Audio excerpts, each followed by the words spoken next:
صفحے کے شروع سے لائن نمبر 6 سورۃ آل عمران کی آیت نمبر 58 سے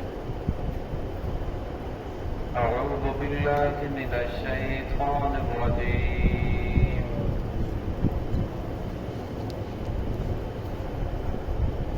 بسم اللہ الرحمن الرحیم یا ایھا الذین آمنوا اطیعوا اللہ واطیعوا الرسول وأولي الأمر منكم فإن تنازعتم في شيء فردوه إلى الله والرسول إن كنتم تؤمنون بالله واليوم الآخر ذلك خير وأحسن تأويلا.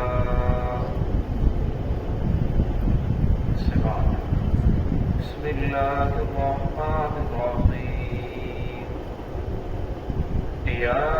أيها الذين آمنوا أطيعوا الله وأطيعوا الرسول وأولي الأمر منكم فإن تنازعتم في شيء فردوه إلى الله والرسول إن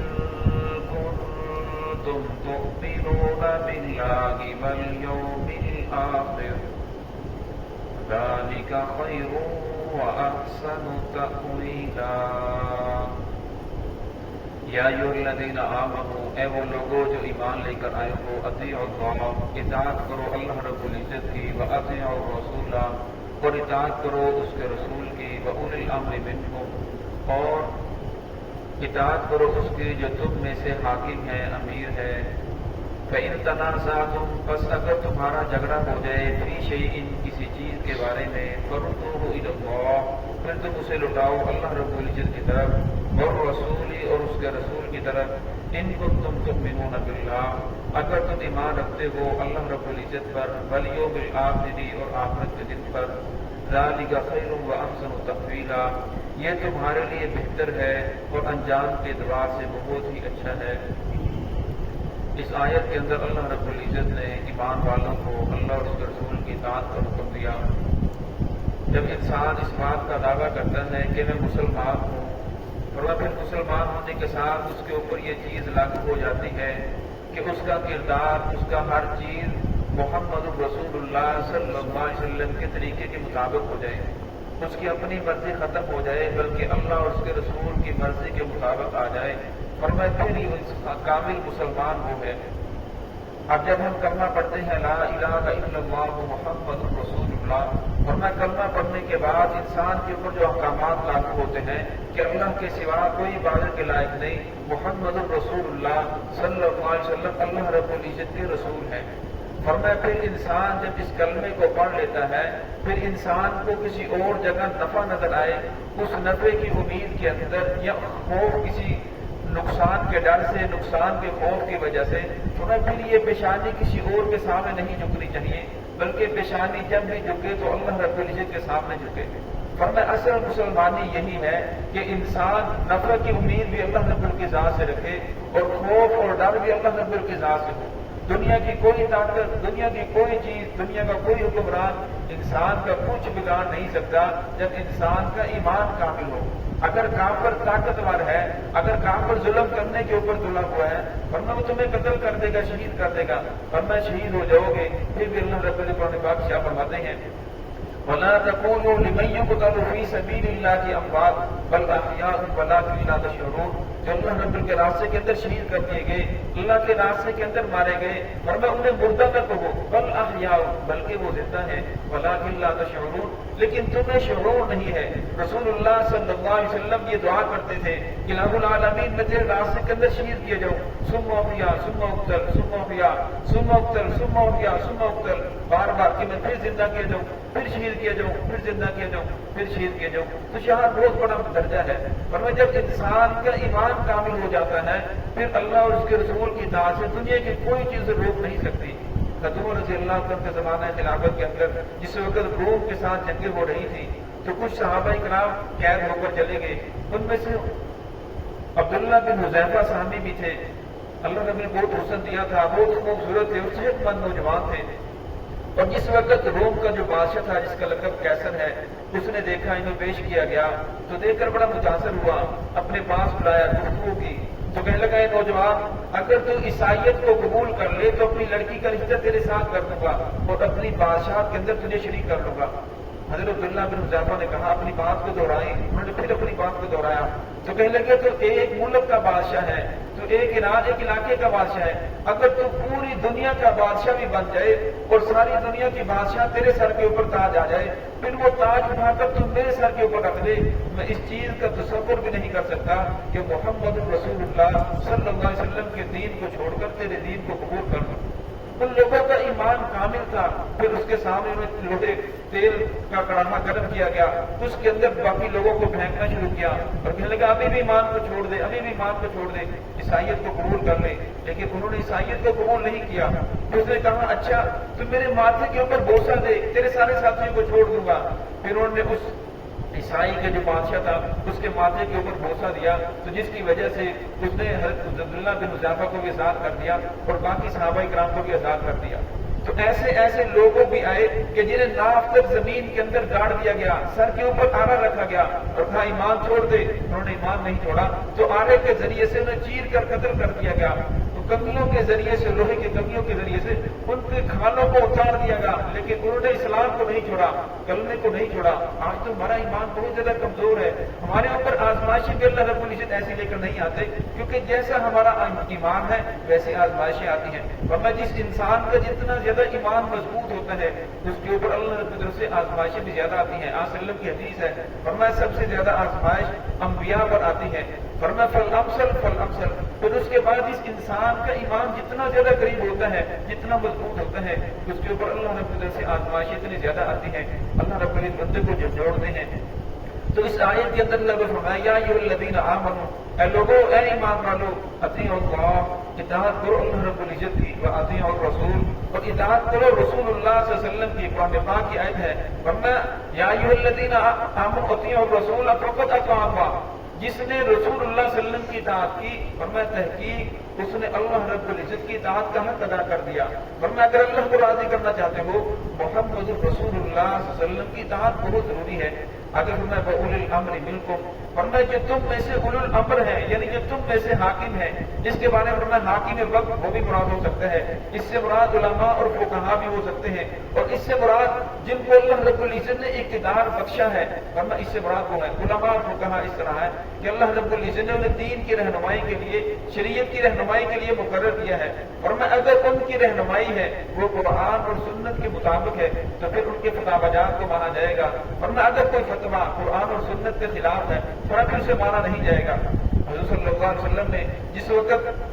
حضرت معاذ رضی اللہ عنہ کو یمن کا گورنر بنا کر بھیجا تو معاذ سے فرمایا، اے معاذ اگر کوئی مسئلہ آپ کے سامنے پیش کیجیے تو آپ کیسے فیصلہ کرو گے؟ حضرت معاذ نے فرمایا، یا رسول اللہ میں قرآن پاک کے اندر سے ڈھونڈوں گا، فرمایا اگر قرآن پاک کے اندر بھی نہ ملے تو فرمایا پھر یا رسول اللہ میں محمد رسول اللہ صلی اللہ علیہ وسلم کی حدیث سے بدل لوں گا، فرمایا اگر آپ کو حدیث کے اندر بھی نہ ملے تو فرمایا پھر میں اجتہاد کروں گا۔ تو رسول اللہ صلی اللہ علیہ وسلم نے سینے کے اوپر ہاتھ مارا اور فرمایا دعا دی کہ اللہ رب العزت رحم فرمائے جس نے اس کی امت کے اندر، نبی کی امت کے اندر ایسے لوگوں کو پیدا فرمایا ہے جس کو جو اجتہاد کرتے ہیں، جسے محمد رسول اللہ اللہ صلی اللہ علیہ وسلم فرماتے ہیں، ورنہ اگر کوئی مسئلہ قرآن سے نہیں ملتا، حدیث سے نہیں ملتا، پھر جو قاعدے قرآن اور حدیث سے ثابت ہیں، قیاس یہ محمد رسول اللہ صلی اللہ علیہ وسلم سے ثابت ہے، پھر اجماع جو ہے اجتہاد ہے، پھر وہ کیا جائے گا، پھر اس مسئلے کا حل نکالا جائے گا۔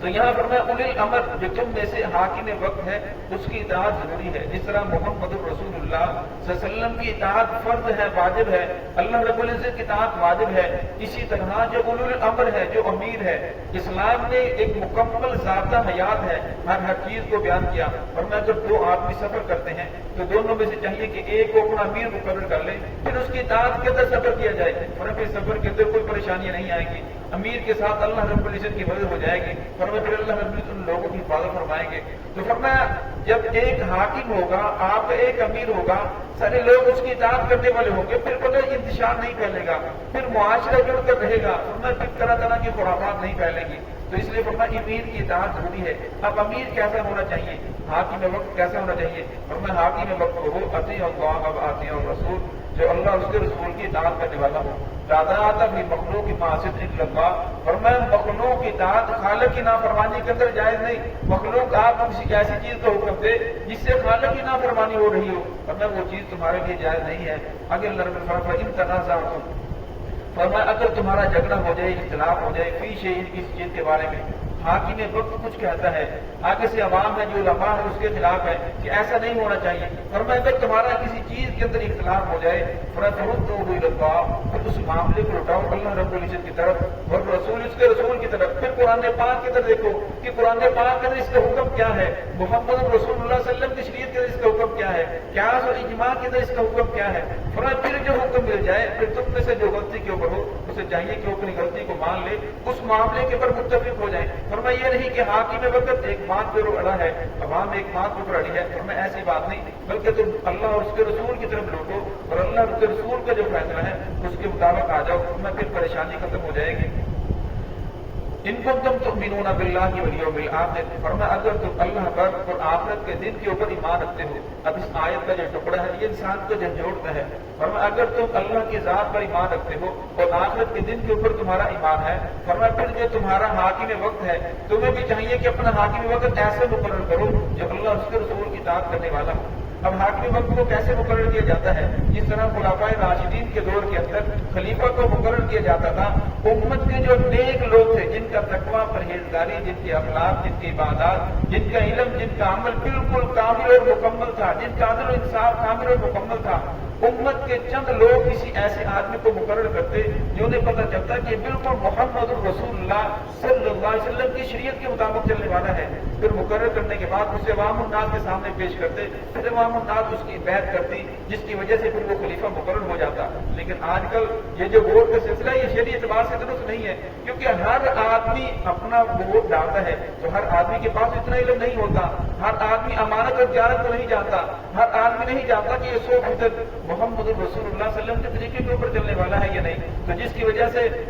پھر بات کے اندر بگاڑ پیدا ہوتا ہے۔ تو یہاں فرمایا کہ اگر تم اپنے حاکم کو، حاکم وقت کو نیک نہیں لے کر آتے، ایسے لے کر نہیں آتے جو محمد رسول اللہ صلی اللہ علیہ وسلم کی شریعت کے اوپر چلنے والا ہے، یا تم اپنے فیصلوں کو شریعت کے مطابق نہیں چاہتے، ورنہ پھر تم اللہ اور اس کے رسول کے اوپر تمہارا ایمان کامل اور مکمل نہیں۔ بظاہر نام تو ہمارا مسلمانوں والا ہے، مسلمانیت کا دعویٰ تو کرتے ہیں، لیکن فرمایا کامل ایمان اسی وقت ہوگا، کامل مسلمان اسی وقت ہوں گے جب تمہارا حاکم بھی اللہ اور اس کے رسول کی اطاعت کرنے والا ہو۔ فرمایا اگر حاکم وقت اللہ اور اس کے رسول کی اطاعت کرنے والا نہیں ہے، فرمایا پھر اس کی اطاعت بھی واجب نہیں ہے۔ ہاں ایسی اطاعت جو قرآن اور حدیث کے مطابق ہو وہ تو اطاعت لازم ہے، فرمایا جو قرآن اور حدیث کے خلاف ہو، فرمایا پھر لا طاعۃ، آپ صلی اللہ علیہ وسلم کی حدیث ہے لا طاعۃ فی مخلوق معصیۃ الا اللہ، فرمایا خالق کی نافرمانی مخلوق کی اطاعت کرنا جائز نہیں ہے۔ ذالک خیر واحسن تأویلا، فرمایا یہ بہت بہتر ہے، واحسن تأویلا، اور انجام کے اعتبار سے بہت اچھا ہے۔ فرمایا اگر اس کے اوپر تم عمل کرو گے